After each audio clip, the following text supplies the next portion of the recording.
Well, we'd like to welcome everybody to our first Google Hangout for Cowboys Ride for Free, and what an event upcoming to start the year off. Oklahoma State taking on defending national champion, reigning Heisman Trophy winner in the Florida State Seminoles and Jameis Winston on Saturday night at AT&T Stadium, primetime national TV on ABC. And joining us to talk about that and a little other stuff maybe is Kyle Frederickson from NewsOk, Daily Oklahoman. I grew up calling it the Daily Oklahoman, Kyle. Am I supposed to refer to it one way or the other? I don't want to get in trouble with Barry Trammell here.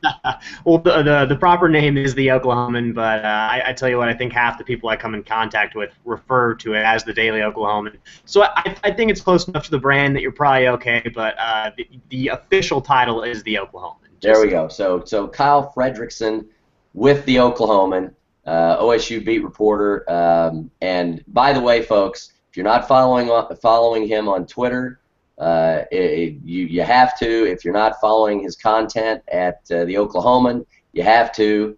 Kyle, you're killing it, dude. You're killing it. You're doing a great job, and we've really enjoyed following you since you took this on and the season started. So why don't we, before we get into this, why don't you share your Twitter handle just for everybody? Yeah, it's at Kyle Frederickson, all lowercase, all together there, and you can follow my content and all of the Oklahoma staffs at NewsOk Sports on Twitter as well. So fantastic. So we're going to dispense with the obvious thing that has been flying around, Twitter, all the OSU fans very excited, the name Tyreek Hill. Obviously there's been a lot of discussion about his speed. Gundy has, said, oh, we'll use him, we'll try to get him, 15 or 20 touches in a game. And who knows if that's accurate based on what Gundy tells us a lot of the time. What, do you foresee Hill really being the difference maker that a lot of people think he could be in this game for Oklahoma State? Yeah, it's the ultimate wild card right now because this is the guy who comes in with so much hype because of the speed, because of the things we know that he can do. But there's so much that we don't know what he'll do either. All of the tape we've seen is from his junior college days against athletes who aren't even close to his ability. So to put him into this atmosphere, it's going to be interesting. I think he has the potential to be a Tavon Austin type game changer for OSU. A lot of that's going to depend on how quickly he adapts to the overall speed of the game, how Mike Yurcich is able to get him into open space. A lot of that's going to dictate his success. Now, at the very most optimistic side of the Hill fandom or the pandemonium, whatever you want to call it, he's hysteria. Yeah, the hysteria. He changes your offensive philosophy entirely because you have that guy that lines up every play, and the defense doesn't know if he's playing running back. They don't know if he's a receiver. He always has to be marked. Having a player like that is a good way to mask some weaknesses you might have on offense. If a defense knows what J.W. Walsh doesn't do well, they can't focus on that as much if they always have to worry about Tyreek Hill and what he's doing. So I think that's the most optimistic view of his role and what it's going to be even starting game one. And at the same time, if the learning curve is a little longer, if maybe he doesn't have the technical skills, the route running, the soft hands, it could be a tough transition for him. So there's a lot to be seen, but there's a lot to be liked. So like everyone, I'm just looking forward to Saturday to see what this guy can bring. Now that's, for me, it's almost as if, and Bill Haston referred to this a little bit when we spoke last night, is that, he's not a great big guy. He's, not the type of guy you want to start cramming up the middle of the line, 15 or 18 times a game. And Gundy's talked about, getting him 15 to 20 touches.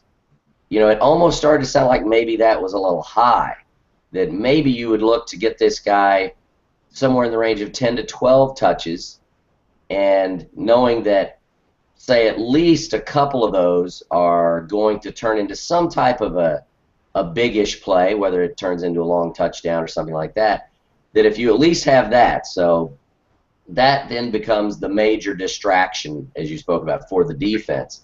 That, I would almost think that if I'm Gundy, yeah, I want to give him the ball, but dang, if I don't want to get him the ball too much, because if that guy gets hurt and he's that valuable, that's a season-changing type situation. Right, and I think in Florida State, I don't know that we'll see him get that many touches. I think they'll kind of see how he plays those first few sets and how he handles the pressure and how they're able to utilize him. But you're right, that's a guy that you don't necessarily want to overwork, and you want to make sure he's fresh on punt and kick returns as well, because he's shown in the past that that's a skill set that's very strong for him, and that could make a huge difference for OSU, especially after losing Josh Stewart and Justin Gilbert kind of at those return positions from last year, two guys who were very successful at it as well. So there we have it. We've got the Tyreek Hill conversation now is out of the way. We're not going to talk about him anymore because there's a lot of other things here to discuss related to this game and the season. Kyle had a great article that went up. Did that go up yesterday or this morning? Yes, yesterday. Went up yesterday about who some of the key freshmen might be as we go into this game and we look forward into the season. Some names that I read and I thought, okay, all right, that's a kid that's on my radar, like Acom. How do we say his first name, by the way? Jesse is how you spell it. Well, I kind of like Jesse, but it's Jesse. Okay. Yeah, I think Jesse. If I have the pronunciation right from the media guide, that's what it was. So we have Jesse Acom, who was obviously somebody who they see potentially playing the star linebacker position, maybe behind Michigan transfer Josh Furman. I was looking for, when I started looking at the linebacker position, I was looking more towards the guys who were coming in with size. You actually mentioned someone at the linebacker position, a couple of guys actually, who were smaller guys. And so if you could talk about the linebackers a little bit and who you like in that situation, because Ryan Simmons obviously is going to need some help. Yeah, for sure. And there's a collection of those young linebackers who are going to have their opportunity to get in there and show what they can do. Primarily, all of the defensive players that I had in that list, all of the guys who I figure are in the mix, their main duties are going to be on special teams, I think, if anything, because they have a little bit more experience other than the true freshmen at linebacker, and those guys figure to be in the mix. But you're right. I think with a lot of these young guys, they've gone and recruited these players who aren't necessarily the bulkiest, kind of the strongest run stuffers, but guys who are rangy, guys with speed. You mentioned Akem, Justin Phillips is another fast guy. Some young guys who play that star role and that hybrid role. And they like that out of the young guys, and I think that's going to be a major factor with this younger group. The speed of the game is already going to be so quick for them. At least they come in with some credentials, with some good 40 times that show that with a little bit of training and to get within this program, that they'll be ready for that stage and that they can run around and make some tackles. So you mentioned Justin Phillips. We've talked about Jesi Acom. I'm going to be working on that. Some of the other guys, obviously there's some sophomores. DeMarcus Sherrod has gotten a few mentions. Devontae Everett, he suffered an injury. Was he the one? I think he was the one that suffered an injury in the spring. Yeah, in spring camp he tore up his knee a little bit. And there was some discussion, rumors flying around a little bit that he might actually come back quicker than expected. There's also Seth Jacobs, one of the freshmen that I was sort of intrigued by because of his size was Josh Maben. I don't know if you've heard anything, during fall camp. And that's the thing with a lot of these young guys. Maben's name has been tossed in with a group of those young linebackers. But as far as what I know specifically about him, it's a little bit of a mystery just with the limited access. He could definitely be in that mix. If I were to put out that 8 players as, okay, these are the guys with the best chance to do it, really, it might be all linebackers just because of But you have to throw guys like James Washington, Chris Lacey, the wideouts in that group, just because of how talented they are. And then why not Mason Rudolph? Just because Gundy hasn't ruled him out, hasn't said that he'll redshirt. So when you look at the top 8 freshmen on this team, he's got to be in there too. So that was kind of the thinking behind it.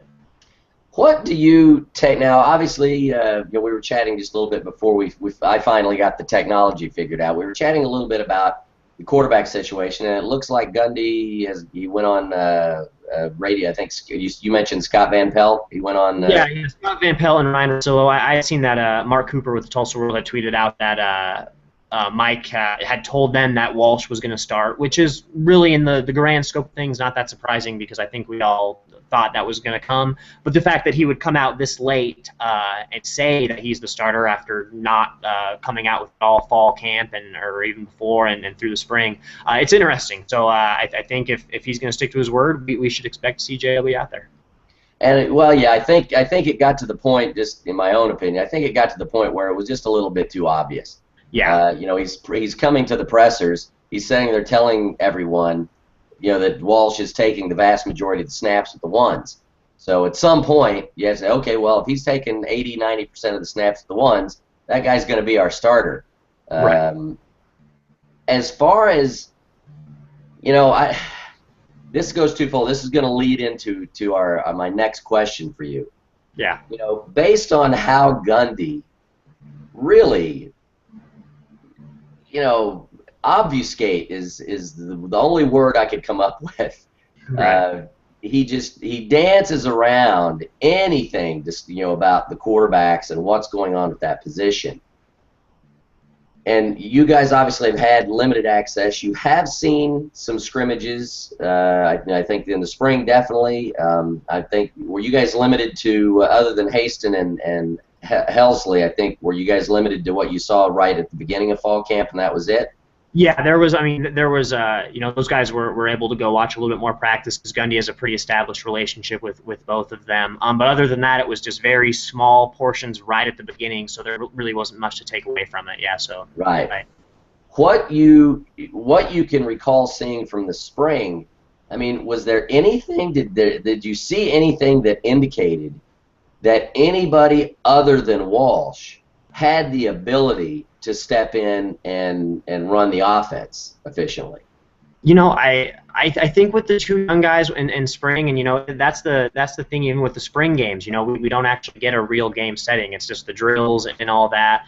I think when we talk about Rudolph and Garmin and if their ability to run this offense, they both have the arm strength to do it. They're both guys who can really sling it out there. They can make the throws, even more so, I think, than J.W. Walsh on a lot of occasions. And I think that has lent itself to this conversation we're having now about the quarterback. If Walsh had a real established arm, had shown in the past that he could be consistent and making all the throws, he might be more of a clear-cut guy to start week 1. Now, obviously, he looks like he's going to be that guy, but the reasons that there are some controversy there, it comes back to that arm strength. But in Garmin's case, I think the most alarming thing that OSU fans have to wonder about is this is a guy who hasn't played a game with any meaning since 2009 when he was a junior in high school. Transfers to South Lake Carroll, isn't able to get eligibility, then goes and redshirts at Arizona, and then comes to OSU. So no matter how good your arm is, if you haven't played in a real game, live action in 5 years, you've got to wonder if he's ready for it, if that's something he can take on. And then with Mason Rudolph, he ran the spread in high school, so you figure he'll step right in, but there's just such a big curve for freshmen coming in at the quarterback position, commanding that style of offense that moves so fast. I don't know if spring taught us anything about that, and it'll be interesting to see if Gundy uses Rudolph or not in this game, because a guy like that could benefit from a redshirt year, but if he's your most talented quarterback in the depth chart, and if he's your future, there's no better teacher than experience, so it could be a possibility that he's out there too. If Gundy brought up that they've worked on stuff and maybe they've looked at Garmin potentially putting in 8, 10, 12 snaps in the game. Based on your brief history here, handling the press conferences, being around Gundy, do you think he's blowing a little smoke there at us, or do you think that the Garmin's got a shot at at least maybe just playing some plays? Yeah, and that's a great question, and I think the answer comes back to another question, which is how much confidence does Gundy have in J.W. Walsh? I think that is ultimately going to decide whether or not Garmin gets those snaps. If J.W. comes out with a strong performance and plays mistake-free football for the majority of the game, I think you need to leave him in to get him settled and to kind of get him going against a good defense and to keep him playing and prepare him for the rest of the year. But what if Walsh throws an interception in the first quarter? What if Walsh makes a few bad reads and there's a couple 3-and-outs? I think that Gundy's serious about putting Garmin in because he just wants to see what he can do. Like I said, he hasn't played in so long. You got to at least test him early. If he really shines, we're going to have a quarterback battle going into week 2, I'm sure. But he could struggle well, and then, hey, here comes Rudolph. So I guess the long answer to your question is, the short answer is I don't know. But when I think about how the dynamics of that situation should work, and if J.W. Walsh is going to play well, that he's the guy. But I think he's got a short leash. I think that's really just how it's going to work. You think he's got a shorter or longer leash than Clint Shelf had last year against Mississippi State? Oh, gosh, that's a good question. I would figure a little bit longer just because he is so much more experienced compared to those two guys. I mean, we're still talking about a guy who's only made about 8 starts in his career in J.W. Walsh. I would figure it's a little longer, but with Gundy being so, playing it close to the chest with QBs, it's just so hard to tell. So speaking of Gundy and all the conversation about the QB and the press conferences, I have to ask, as someone fresh to the scene at the Daily Oklahoman, although you spent time at the Ocali, right, dealing with stuff, what does one do in preparation for a press conference wherein you're pretty confident that whatever answer you get is going to be fairly vague or dance around the edges and probably not give you a really meaningful answer? I want to know, do you sit down and try to figure the question out? That how can I get a question that he can't avoid? Or do you just say, to heck with it, I'm just going to answer the questions, and maybe I maybe I catch him in a moment of weakness and he answers it? Right. It's a combination of both. When I go into a press conference like that and I know there's questions that are, going to be danced around, the biggest thing for me is I just want to make sure they're smart questions. I want to make sure it's not a question that, Gundy could see and just totally flip and say, what are you talking about? I can't answer that. A good way to do that is to state a fact and say, how do you feel about that? That's kind of the technical approach of it. But at the same time, it's not something I concern myself with too much, because I know there's certain questions that I need to ask for stories that I know I want to write, and Gundy's reaction, whether he tells me or not, becomes part of the story. And that's the thing about sports writing in this age. It's so reactionary, and it's so based on what people say that even a non-answer can still write a story for myself, because if Gundy's not going to talk about it, that becomes the story. But you're right. I mean, it's never fun to have a question just kind of thrown back at you, or to get scoffed at, or to know that you're not going to get the answer you're looking for. But it's part of the job, and if anything, it makes the job more interesting. Yeah, I think the press conference from the 21st, and I don't remember who asked the question. I don't think it was you. But somebody asked a fairly complex question, and I think it took about 3 or 4 tries for Gundy to finally, yeah, okay, I get your question. All right, I'll answer now. There was a lot of back and forth. I think it was near the end. There was a lot of back and forth about, I don't understand what you're asking me. I don't understand what you're talking about. It's he's looking at I don't know who it was, but you got that sense of, if you don't come with a question that's sort of bang, bang, the minute he has a chance to sort of, well, what are you talking about? Well, I can't answer that. I don't know what you mean. The minute you give him that out, it's like you're in the deep end of the pool with no support. Right, for sure. And in my case, talking about press conferences, I've kind of made a point of emphasis to go into this year to make sure I'm asking those smart, concise questions, because I think even if Gundy doesn't like some of the questions I ask him, or if he thinks that I shouldn't be asking them, hopefully he at least respects the fact that I did my homework and I was specific and that I came wanting very niche information that only he can give me. So hopefully that translates into kind of a mutual respect, because that's kind of how it works with the media and these big time football coaches with who make big money and have big egos. So it's interesting. Yeah, it's an adventure every week, no doubt. No, it's I try to sometimes real life doesn't cooperate, but I try to listen to those because they're always like they're entertaining, even if there are non-answers. There's some entertainment in that. So right. I enjoy listening to those. So as we go to Florida State, there are obviously a bunch of different directions we can go with what the potential issues might be for the Cowboys on both sides of the ball. But I think most people obviously are focused on the defensive side. There's obviously a question on the offensive side with the offensive line.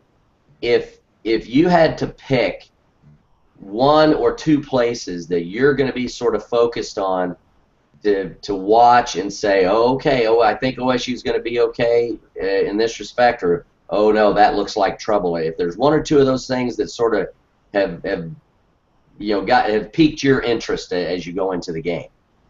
I think you nailed one. One big area of concern this year has got to be offensive line.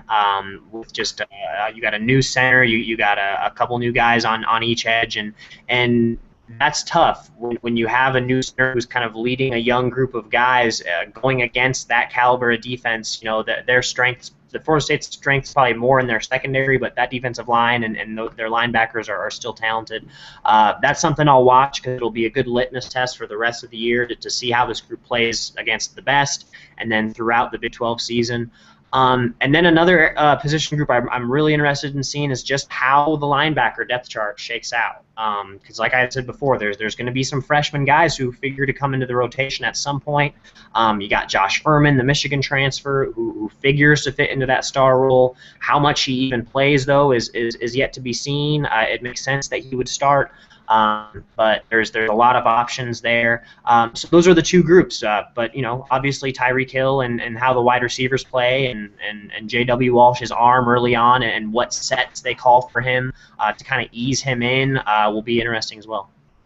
Do you have a feeling? Barry Trammell wrote a nice piece saying that OSU's best chance in this game was just to come out and just go after it. Don't be conservative. Don't try to run clock. What do you think? Is that just come out and play and have at it, and if and we take what we get, or should they? Do you see them potentially at some point trying to conserve and protect? And that's really the catch-22 with facing this Florida State team, because I think logic would say, well, you don't want Jameis Winston on the field because of what he can do and because they can score quickly and then they go up tempo like OSU is going to go.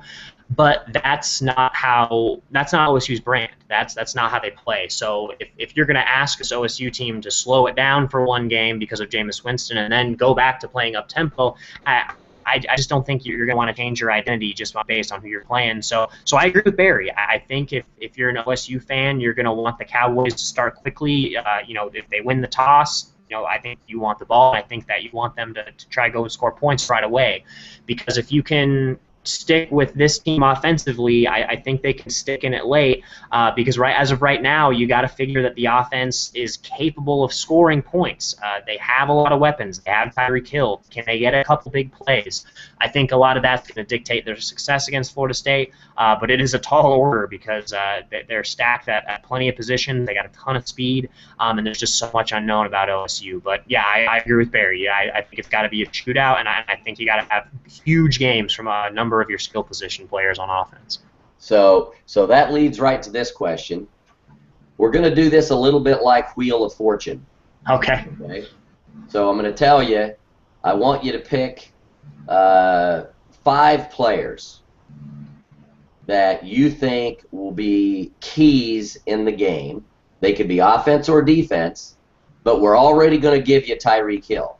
Okay. So that Tyreek Hill is like R, L, S, N, and T. Right. Gave that. Now you got to come up with the other oddball stuff. So out of you got Tyreek Hill on the side. Who are 4 other players that if you said we need to see maybe something from these guys in a positive light for OSU to have a chance in the game? Okay, for sure. Well, I mean, with the knowledge we know at quarterback, I mean, J.W. Walsh has got to be the first guy I talk about. I think it goes without saying that quarterback's the most important position on the field, and Gundy doesn't have, well, at least throughout fall camp, Gundy didn't have kind of the gusto or the confidence in him to say he'd be the starter. He wasn't willing to come out and say that. So it brings question, how he had him. What can Walsh bring to the table? Can he be consistent? That's got to be one.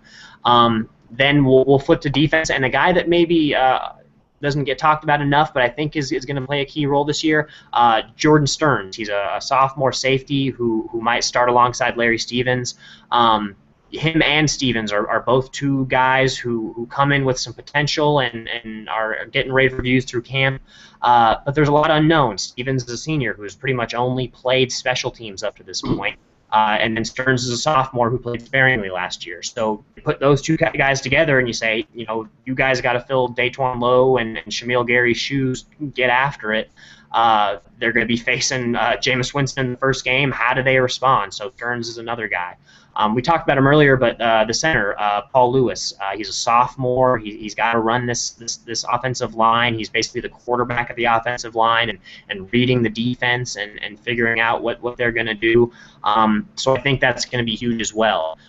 When I look for some other guys, I'll take 2 guys from the defensive line, really, because that's supposed to be the strength this year. So when we look at 2 guys and Sam Wren and Jimmy Bean, really lanky guys who are expected to rush the passer this year, how are they going to do? Are they going to live up to the hype? I mean, Ryan Simmons told me just last week that he thinks this is one of the best defensive lines in the Big 12, if not the nation. I mean, he's got to say that because he's the leader and he's got faith in these guys.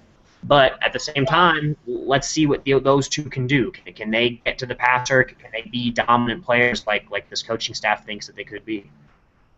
Well, and once again, as happened last night, I'm not smart enough to get the phone turned down, so we had a little no worries. A little interruption there. And one of these days, I'll figure if anybody wants to, tweet me and give me directions on how to do that, because I obviously haven't figured out how to do that. I thought I did tonight. Right. I've been proved wrong. So that's an excellent list. I actually, given that Florida State's got a big offensive line, I think there are two or three guys that are considered NFL prospects, and it could go fairly high in the draft. One of my picks was Emmanuel Ogbah. Right, another guy in the D-line, right. Right, but his size, that guy, he's big. He's 270 coming off the end. So that could give, where you got Sam Wren and Jimmy Bean are lankier, thinner, maybe more speed guys. How they handle the size, how does Florida State handle the speed? So that's kind of something I'm watching. Yeah.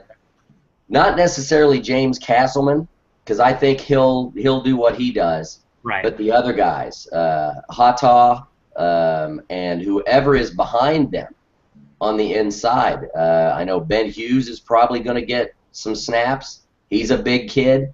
Right. So that area is going to be, I'm going to be interested to see that. I'm going to be interested to see how Ashton Lampkin does opposite Kevin Peterson. Definitely. I don't think there's any question Peterson's a top-level player. I don't think there's going to be any question. And a lot of folks look at the year Justin Gilbert had and actually give Peterson some of the credit because they feel like folks were more willing to throw at Gilbert than they were at Peterson last year. Yeah. So how Lampkin does opposite Peterson could be key. But I'm with you. I think that offensive line is just huge because if the offensive line has trouble at all, then that's going to limit OSU's offense to, that in the passing game it'll all be quick stuff. Or you'll be trying to roll JW out, to get away from a rush. Running up the middle is probably not going to be an option, so that renders Roland and maybe to some extent Childs, renders them meaningless. So that would put more pressure on the edges the receivers to make plays on the short passes in space. Tyreek Hill would need to have some success. So I definitely agree that the offensive line is actually a bigger concern, I think, as we go to this game and we look to the future games than a lot of the other stuff. I think a lot of people, Bill mentioned it, and I think other people have mentioned it, that by the middle of the season, they're confident the defense is going to round into some decent shape. Right, for sure. They like the young guys and what they bring to the table, and hopefully it sets up pretty well. I mean, other than the Florida State games, you get a lot of your seemingly easier games earlier in the year, and then that brutal stretch at the end where you got to go to Kansas State and you got to go to Baylor and OU. It's going to be tough. So if they can gain some traction by the middle of the year, I think you're right. So as we wind up, one last kind of press conference reporting question here. Who, obviously you've got Gundy, you see in the pressers. Of the assistants, who's your favorite quote? Who's the guy when you talk to him you go, okay, something's going to come out of this guy's mouth? Yeah, the guy that I love talking to, I think the most throughout fall camp has been Van Malone. He's a very energetic guy. He's very animated. He doesn't hold back. He was great. And it's they don't make those position coaches available very often. But when we had the media event at Carson Creek earlier this past month. He was awesome. He's a guy who really talked very honestly about a lot of the guys coming in, and if you can remember back, he was even saying that he thinks some of these defensive backs and safeties are more athletic than these last guys who just left.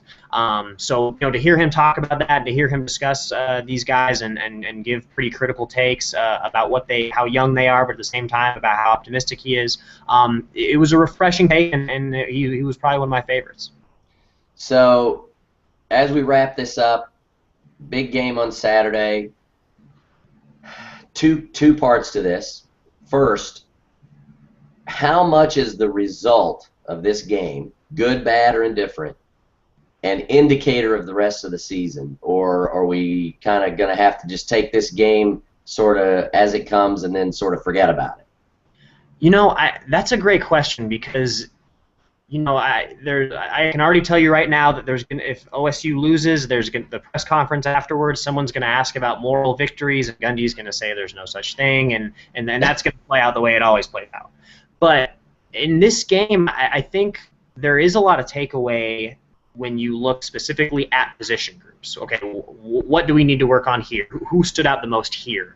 We won't know how good this OSU team is after this game, I don't think. But I think we're going to know which players and which position groups need work and which position groups hold some promise.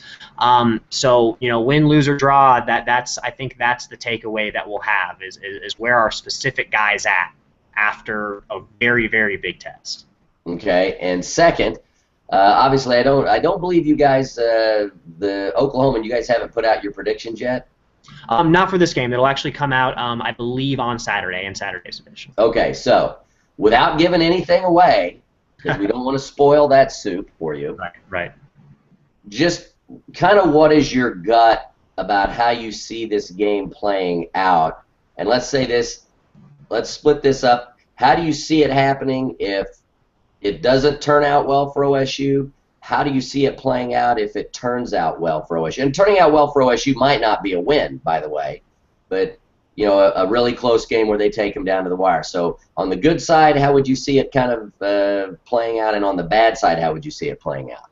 I think on a good side, and in my opinion, I think that if J.W. Walsh can play this entire game, and even if he doesn't have a stellar performance, if we can walk away and say, J.W. looked in control of the offense. He looked in control of decision-making. He was outmatched, but at least he looked in control, and he looked the part. And there's confidence at him at the helm going into week 2. I think that's the best-case scenario because you have a little bit of confidence in knowing what the offense is going to look like throughout the rest of the season, knowing who the major players are, and you have that one leader, that one guy. Because as much as Gundy says he wants to play quarterback situationally, he's also said that he would prefer to have one guy that he wants. So there's a little bit of contradiction there. So he wants him to be the guy if J.W. Walsh can stand out. So I think that's best case. I think worst case is JW struggles very much early and often, and in come the different quarterbacks, and in come these different schemes, and then you get to a point where if the game is getting out of hand early, how do you keep these young guys motivated? I mean, if you're getting down by that much on national television, it's got to mess with your psyche, and then do you worry about that? So that's the very opposite side of that spectrum. I think we'll land somewhere in the middle. I think that we're going to see just how good FSU is in this game.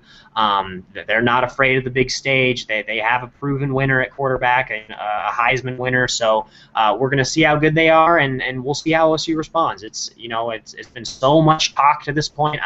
I'm very excited that we'll have something real to look at as far as writing authoritatively about this team and what's actually happening. So more than anything, I'm ready for it to get here. Yeah, you and the entire college football nation Right. are ready for actual live game action. So that's fantastic. So thanks again to Kyle Frederickson from the Oklahoman for joining us tonight. You can follow Kyle on Twitter at Kyle Frederickson, all one word, all lowercase, on Twitter. Check his stuff out at NewsOk, the Oklahoman. And Kyle, great, appreciate it. We look forward to your take on the game this weekend, and hopefully it's good stuff that we talk about, and your future press conferences with Gundy. We'll look for that special question that we all get the surprise, specific answer to. So, yeah, Kyle, thank you very much for joining us tonight. Yep, thanks for having me on. I appreciate it.